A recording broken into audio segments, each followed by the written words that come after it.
നടൻ ഉണ്ണിമുകുന്ദൻ മാനേജർ വിപിൻകുമാറിനെ തല്ലിയെന്ന പരാതിയിൽ പ്രശ്നപരിഹാരത്തിന് നീക്കവുമായി ഫെഫ്കയും അമ്മയും ഇരുവരെയും ഒരുമിച്ചിരുത്തി ചർച്ച നടത്തും. ഉണ്ണിമുകുന്ദനിൽ നിന്ന് വിശദീകരണം തേടും. അതേസമയം കേസിൽ പരാതിയെ സാധൂകരിക്കുന്ന തെളിവുകൾ ലഭിച്ചെന്ന് പോലീസ്. നടൻ ഉണ്ണിമുകുന്ദൻ മർദ്ദിച്ചുവെന്നാരോപിച്ച് പോലീസിൽ നൽകിയ പരാതിക്ക് പുറമെയാണ് ഫെഫ്ക PRO യൂണിയൻ അംഗമായ വിപിൻകുമാർ സിനിമാ സംഘടനകൾക്കും പരാതി നൽകിയത്.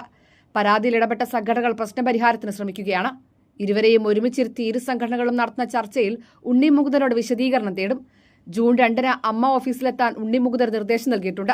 ഫെഫ്ക വർക്കിംഗ് സെക്രട്ടറി സോഹൻ സിൻലാനിലെ പരാതി പരിശോധിക്കാനും ചുമതലപ്പെടുത്തിയിരുന്നു. എന്നാൽ വിപിൻകുമാറിനെ മർദ്ദിച്ചെന്ന പരാതി തള്ളിക്കൊണ്ട് ഉണ്ണിമുകുന്ദൻ രംഗത്തെത്തിയിരുന്നു. അതേസമയം വിപിൻകുമാർ പരാതിയിൽ ഇപ്പോഴും ഉറച്ചു നിൽക്കുകയാണ്. കേസിൽ പരാതി സാധൂകരിക്കുന്ന തെളിവുകൾ ലഭിച്ചിട്ടുണ്ടെന്ന് പോലീസ് വ്യക്തമാക്കുന്നു. കാക്കനാടുള്ള ഫ്ളാറ്റിലെത്തി നേരത്തെ CCTV ദൃശ്യങ്ങളടക്കം ഇൻഫോ പാർക്ക് പോലീസ് ശേഖരിച്ചിരുന്നു. ഇത് സംബന്ധിച്ച റിപ്പോർട്ട് നാളെ കോടതിയിൽ സമർപ്പിക്കും. കൈരളി ന്യൂസ്, കൊച്ചി.